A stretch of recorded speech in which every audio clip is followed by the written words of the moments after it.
is from Ecclesiastes 3, verses 1 to 8.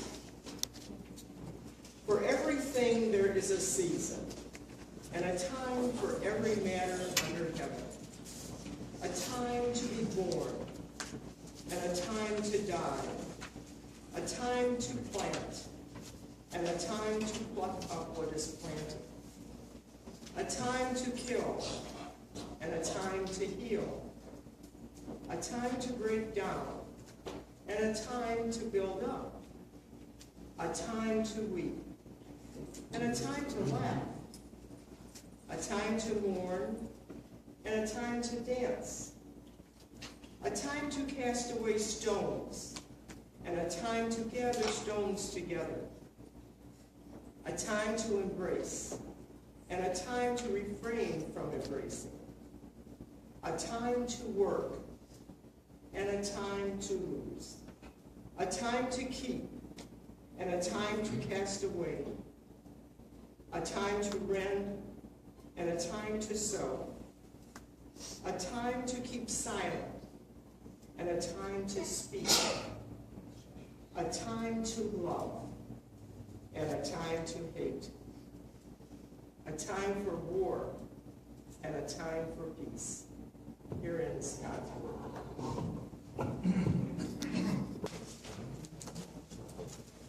The New Testament reading is from Paul's first letter to the Corinthians, chapter 1, verses 18 through 27. For the message about the cross is foolishness to those who are perishing, but to us who are being saved it is the power of God. For it is written, I will destroy the wisdom of the wise, and the discernment of the discerning I will thwart. Where is the one who is wise? Where is the scribe? Where is the debater of this age? Has not God made foolish the wisdom of the world?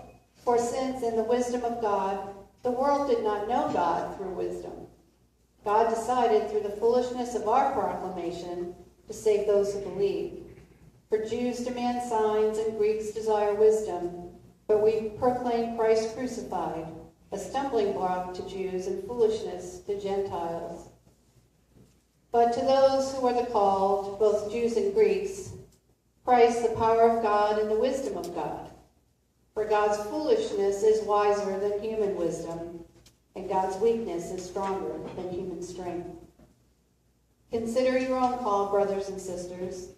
Not many of you were wise by human standards. Not many were powerful. Not many were of noble birth. But God chose what is foolish in the world to shame the wise. And God chose what is weak in the world to shame the strong. Hear what the Spirit is saying to the church.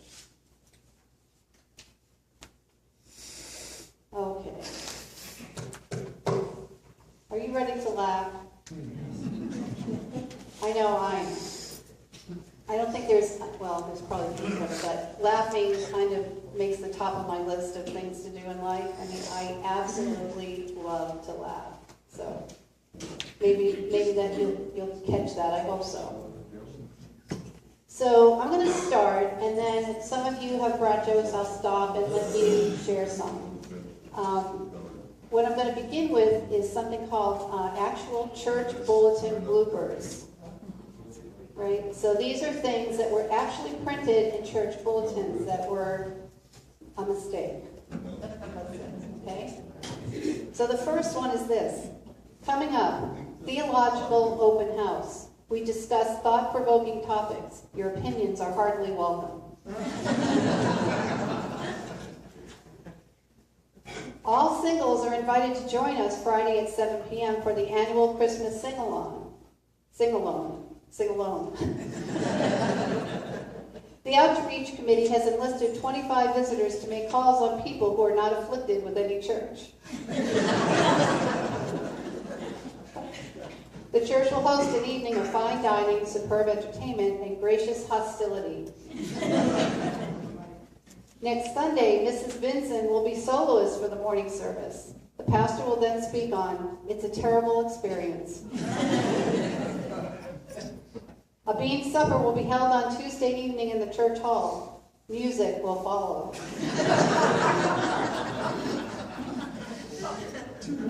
The bathroom humor works every time. This afternoon, there will be a meeting in the south and north ends of the church.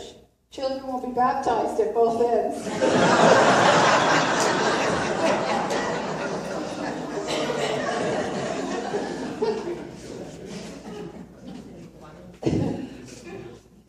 Moving on.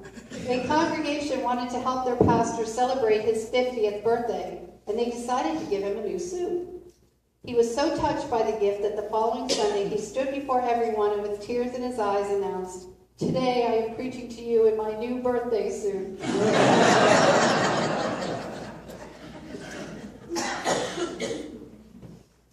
Everybody knew the roof was leaking, but the church kept putting off replacement.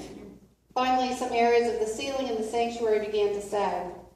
They called a congregational meeting. A very wealthy member rose and pledged $300 toward fixing the roof. Just then, a small piece of the ceiling fell and hit him on the head.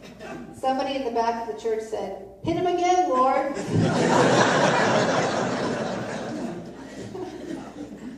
One Sunday after church, Mom asked her very young daughter what the lesson was about. Her daughter answered, "Don't be scared, you'll get your quilts." Needless to say, Mom was perplexed. Later in the day, the pastor stopped by for tea.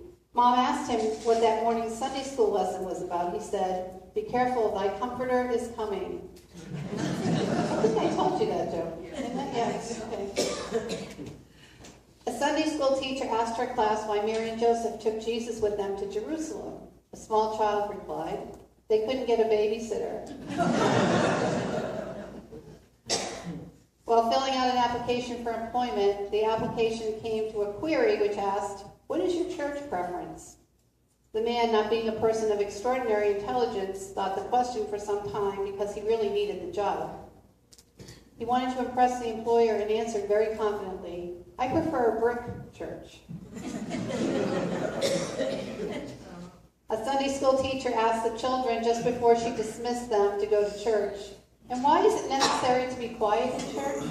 Annie replied, "Because people are sleeping." Okay, I'm going to stop here.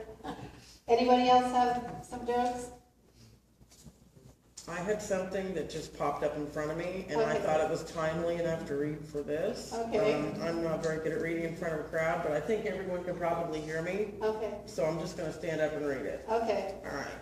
It says, "Timing is everything. For several decades, George Burns and Gracie Allen entertained audiences with their unique humor, with George as the straight man and Gracie as the dizzy but lovable wife. They moved from vaudeville to radio to television and into the hearts of millions. For this husband and wife comedy team, everything depending on each other. His questions set up her rapid-fire explanations. Her concluding one-liners needed his deadpan responses. The ability to read at the right time and in the appropriate manner made their comedy sparkle. There's a mystique about timing. When it's right, it's fabulous. When it's wrong, it's a disaster. It takes listening to the inner self to make it work, not just in comedy, but in all of life. We speak of the right timing to get married, to start a business, to have children, to change jobs, to risk a new venture, even to take a vacation. Some of us sense this timing intuitively, others plan it. Either way, we know that timing makes a difference. It affects our outlook and success, so sometimes we stop and say, it's not the right time yet. And even if they don't understand, people make room for a delayed decision. Oddly, we forget to give the same room to God. Maybe it's because we know He's capable of doing anything, but we get impatient waiting for God.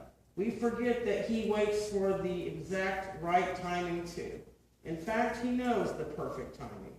Even though it looks illogical to us, His ways are not our ways, and neither are His timetables our timetables.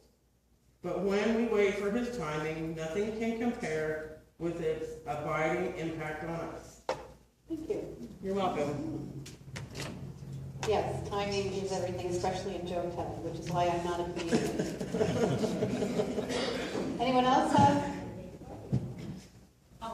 Okay.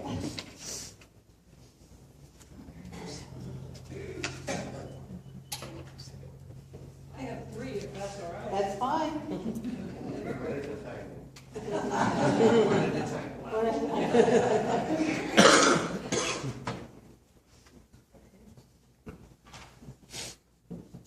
Okay, I wanted you to be able to hear me. Even though Mary Lou is away, she's here with us in spirit. And she's sent me a joke. So I hope you'll enjoy this. There is a church in Spring Hill that is having a campaign to raise money, asking for contributions. To make it interesting, they decided to do something special for the person who contributed the most money.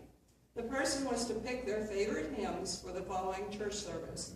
Well, guess who won that honor but Secondhand Rose?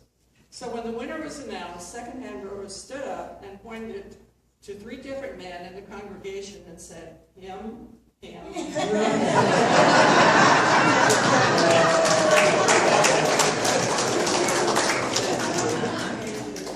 These are from Reader's Digest. While in surgery following a heart attack, a middle-aged woman sees a vision of God by her bedside. Will I die, she asks. God says, no, you have 30 more years to live.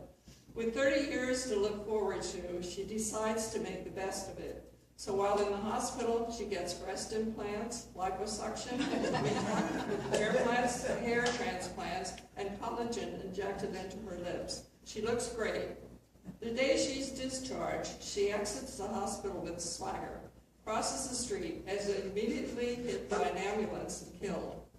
Up in heaven, she sees God. You said I had 30 more years to live. That's true, says God. So what happened? God shrugs. I didn't recognize you. My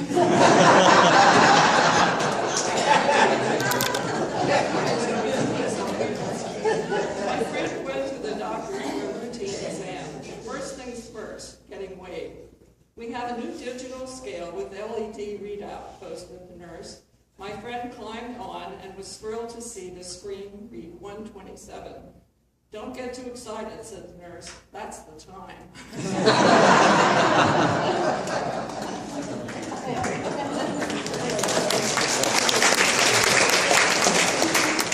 Thank you. Those are good.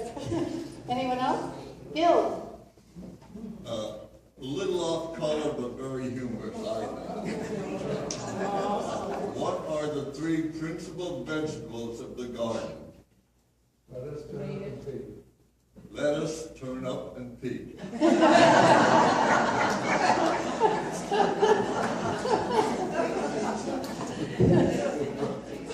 You knew that one, did you, Rich? Yeah. Anyone else? Sharon? If I remember right, there was a young man that had to go and visit a penitentiary to find out about it. So the warden took them all around, and then after they went on the tour, he said, well, would you like to go and have dinner or lunch with the prisoners? And he said, oh, sure, I really like that. So we went in there, and they were all eating and enjoying themselves. And all of a sudden, one of the prisoners said, 5. And they listened for a few seconds, and everybody laughed. So they were eating a little more, and finally someone said, 25. They listened, everybody laughed. So the young man looked at the warden, he said, well, this is the strangest thing. Why do they say all these numbers? And he says, well, you know, when the prisoners have their lunch, they can't talk. So what they do is they tell jokes by number. And he said, oh, well, that's interesting. I'd really like to try that myself. And so he said, well, sure, whenever there's a lull, just, shout out a number. And so we waited a while, and all of a sudden he said, 3. Nothing. So the warden said, well, let's try again. 14. Nothing. He said, I just don't get it. I've given the numbers, and I'm not getting any laughs. So the warden looked at him and said, oh, don't worry, young man. Some people just don't know how to tell a joke.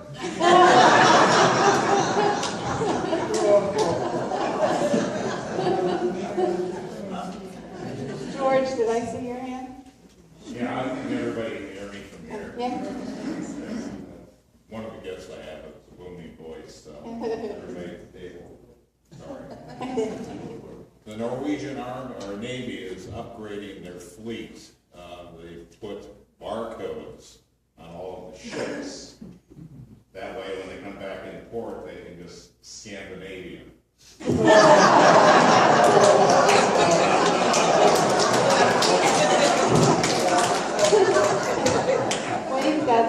It's Palm Sunday, and because of a sore throat, poor 5-year-old Johnny couldn't go to church. And when the family came back, they all had their palms. And Johnny said, "What are those for?"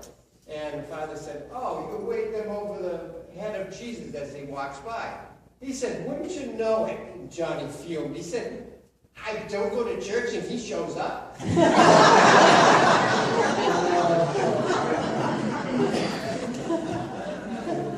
Sandy? Okay, it's church time, and it's the children's sermon. So the pastor asks, "Does anybody know what resurrection means?" And one little boy said, "I don't know, but I heard if it lasts more than 4 hours,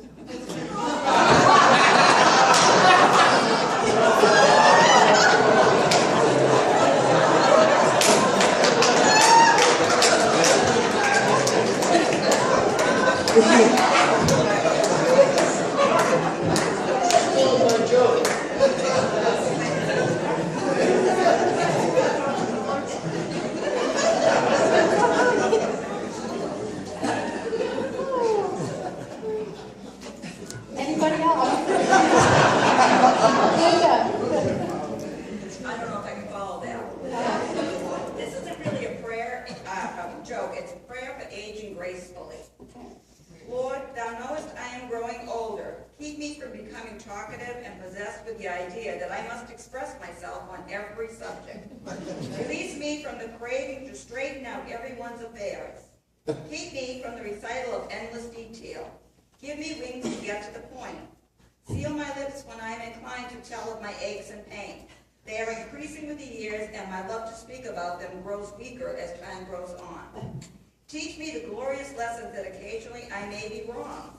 Make me thoughtful but not nosy. Help me not be bossy. With my vast store of wisdom and experience, it does seem a pity not to use it all. But thou knowest, Lord, that I want a few friends at the end. Amen. There's one other quick one. God, grant me the senility to forget the people I never liked anyway. The good fortune to run into the ones that I do, and the eyesight to tell the difference.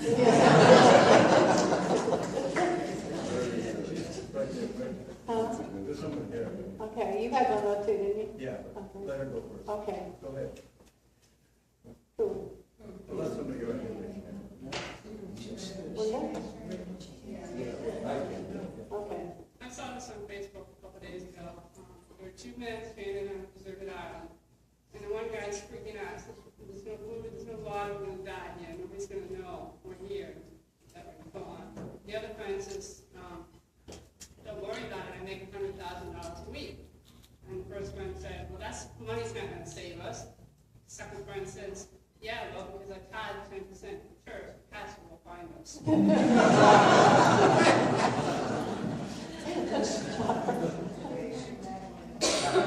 I'm a guest here. This is only like my third time to the church, and I come with Karen. And normally on Sundays, I'm a baseball umpire or a soccer referee. So in that sense, I'm going to tell this story. I've got a couple, but this one. God and Satan are having this discussion about this particular territory and who should control the territory. So they decide to have a baseball game. Whoever won the baseball game won the territory. But right away, God says, I'm going to win. I got all the good players. Satan says, yeah, but I got the umpires.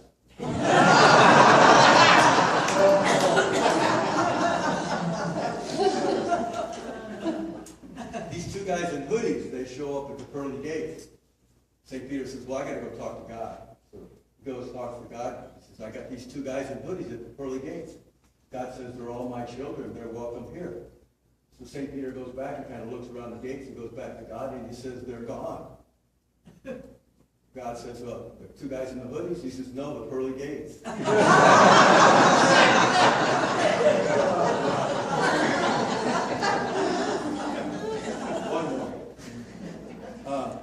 couple's been married for years and years, and on their bucket list was to go to Jerusalem. They finally make it to Jerusalem, but there a couple days seeing the sights. The lady dies of a massive heart attack. Next thing you know, the guy's at the funeral home talking to the funeral director. The funeral director says, we can bury it here in Jerusalem for $200, but if you want to take it home, it's about 10 grand. While he's thinking, the funeral director says, well, you know, if it was on your bucket list to come here, she might not mind being buried here versus a 10 grand to take her home. He thinks a little longer, and he says, no, he says, I think I'll take her home. You buried a guy here 2,000 years ago, he rose after 3 days.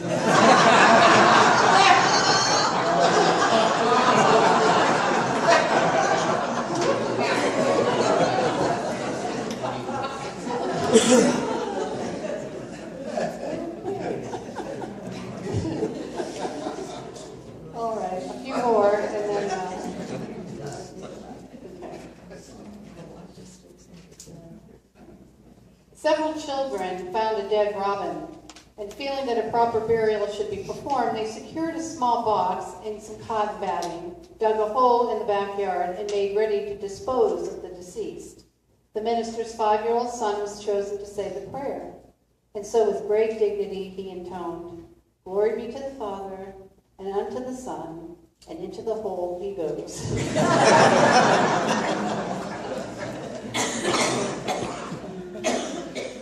A kindergarten teacher was observing her classroom of children while they drew. She would occasionally walk around and see each child's artwork.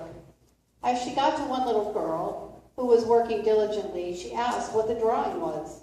The little girl replied, "I'm drawing God." The teacher paused and said, "But no one knows what God looks like." Without missing a beat or looking up from her drawing, the little girl replied, "They will in a minute." 6-year-old Angie and her 4-year-old brother Joel were sitting together in church. Joel giggled and sang and talked out loud. Finally, his big sister had had enough. "You're not supposed to talk out loud in church." "Why? Who's going to stop me?" Joel asked, and Angie pointed to the 2 men in the back of the church. "See those 2 men standing by the door? They're hushers."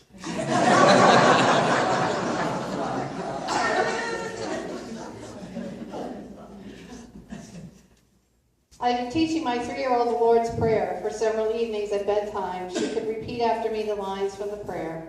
Finally, she decided to go solo. I listened with pride as she carefully enunciated each word right up to the end of the prayer. "Lead us not into temptation," she prayed, "but deliver us from email. Amen."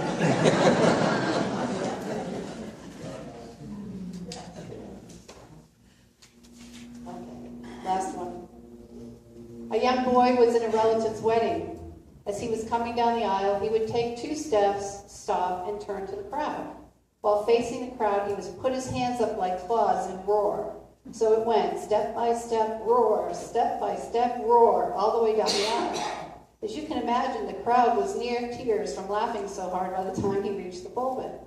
The little boy, however, was getting more and more distressed from all the laughing, and was near tears by the time he reached the pulpit. When asked what he was doing, the child sniffed and said, "I was being the ring bearer."